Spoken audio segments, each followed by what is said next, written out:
When darkness surrounds you, remember this story. There was a time in Michael's life when the world seemed to lose all its color. He was 32 years old, standing at the edge of everything he had worked for, and yet he felt as if he had nothing left. The quiet apartment he returned to every night only echoed the silence of his failures. His heart carried too many memories of broken promises, of love that left too soon, of dreams that seemed so close but slipped away just as he stretched his hands to hold them. He remembered the day Rachel walked out. She had been his anchor, his safe place, his reason to believe that love could heal. But years of arguments, misunderstandings, and unspoken fears had chipped away at their bond. The night she left, her voice was calm but final. "Michael, we can't keep living like this. We're breaking each other." He didn't argue. He didn't beg. He simply stood there, his heart pounding against the weight of her absence, as the door closed with a softness that felt louder than thunder. For weeks, Michael carried that silence like a stone tied to his chest. Every morning, he woke up hoping to hear her voice, to find her sitting by the window with her coffee the way she used to, smiling without a reason. But the chair stayed empty, and the coffee pot untouched. Loneliness began to blur into despair, and despair into the thought that maybe he wasn't worthy of love at all. And as if heartbreak wasn't enough, his career was crumbling too. The small business he had built with so much passion, designing handcrafted furniture, was sinking. Orders slowed down, debts piled up, and every phone call from the bank felt like another nail hammered into his spirit.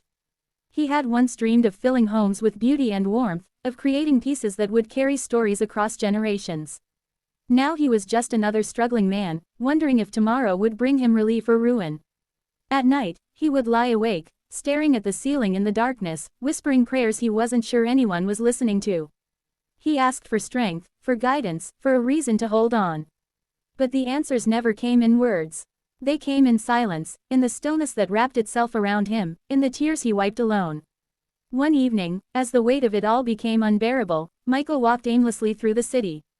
The streets were busy, filled with laughter and voices, but to him, it all sounded distant, like echoes from a world he no longer belonged to. He found himself sitting on a bench in a quiet park, watching the last light of the sun melt into the horizon. A little boy ran past him, chasing a balloon that slipped from his hand. The balloon floated upward, carried by the wind, disappearing into the fading sky. The boy looked up, his small face twisted in disappointment, but then his mother knelt down, took his hand, and whispered something. The boy smiled again, as if reminded that sometimes losing something wasn't the end of the world. Michael felt his chest tighten. That simple moment between the mother and her child planted a thought in his heart. Maybe life wasn't about holding everything tightly, maybe it was about learning to let go with grace. Days turned into weeks, and though his struggles remained, Michael began to notice the little things he had once overlooked. The kindness of a stranger who held the door for him. The way sunlight streamed through his dusty windows in the morning.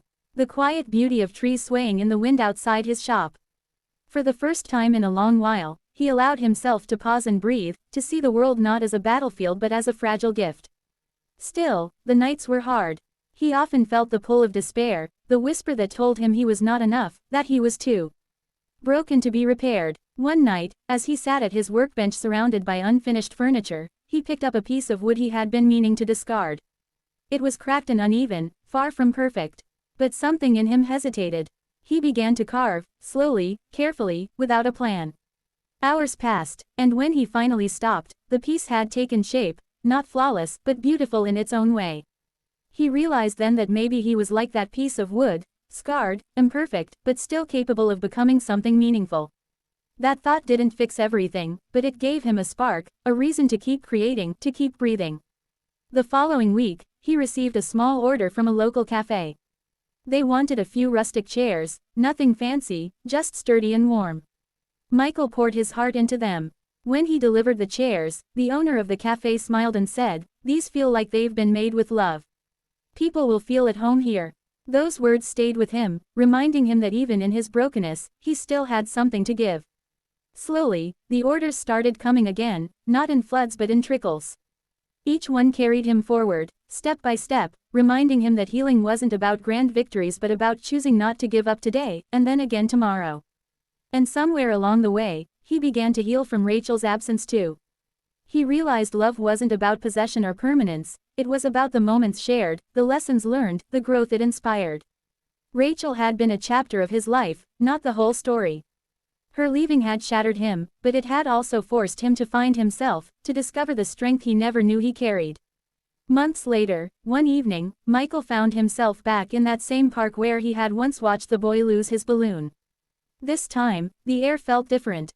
He noticed children laughing, couples holding hands, old friends sharing stories on benches.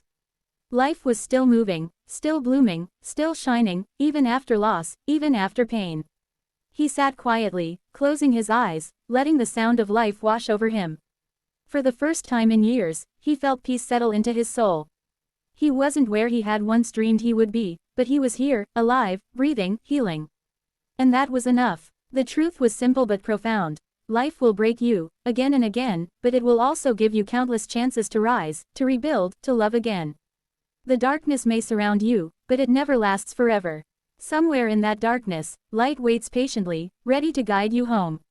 Michael's story is not one of sudden miracles or grand transformations. It is the quiet story of a man who chose, day after day, not to surrender to the shadows. He carried his pain, but he also carried his hope. And with time, hope grew stronger than the pain. So, if you ever find yourself drowning in silence, if the world feels empty and your heart feels heavy, remember Michael. Remember the man who thought his life was over, only to discover that even in brokenness, there is beauty. Remember that healing is not about forgetting the darkness but about learning to walk through it until the light returns. Because it always does. And when it does, you will see yourself differently, not as someone who was defeated, but as someone who survived, who endured, who became stronger, softer, and more human because of the struggle. So when darkness surrounds you, hold on. Your story isn't over yet.